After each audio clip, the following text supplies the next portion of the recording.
कौन पातावा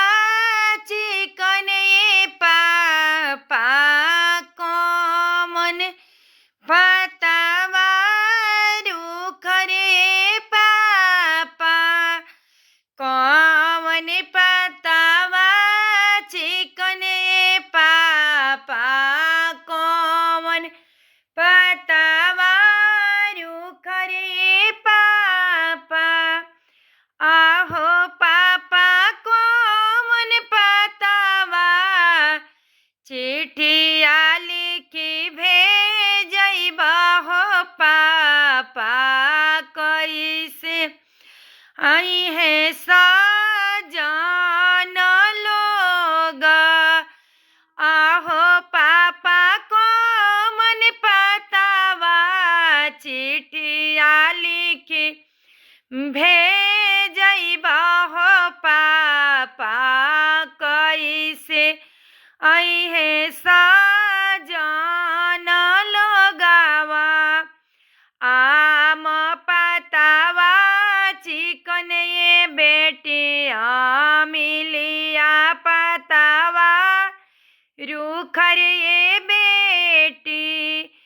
आहो बेटी तुलसी पातावा चिट्ठिया लिखी भेजइबा हो बेटी वही से आई है सजन लोगावा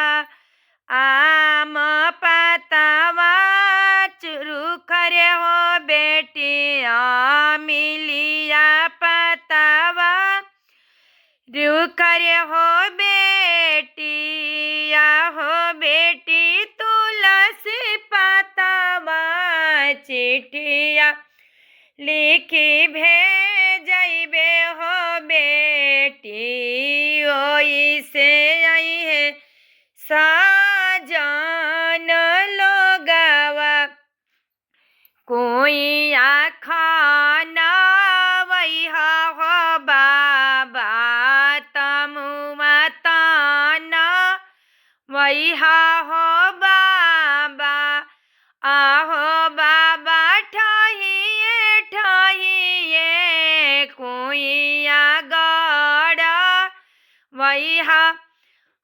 बाबा कैसे आई है सजन लोग बरियती आई है पियासल हो पापा बरियती आई है भूखाइल हो पापा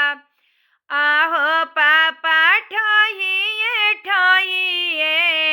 तमुआ तनवैया हो पापा वही से आई है सजन लोग कोई खाना वाइब हो बेटी पनिया भरा वाइब हो बेटी हलुआइया बैठाइब हो बेटी पुड़िया छानावाइब हो बेटी आहो बेटी ठहिए ठहिए तमुआ तानावाइब हो बेटी वही से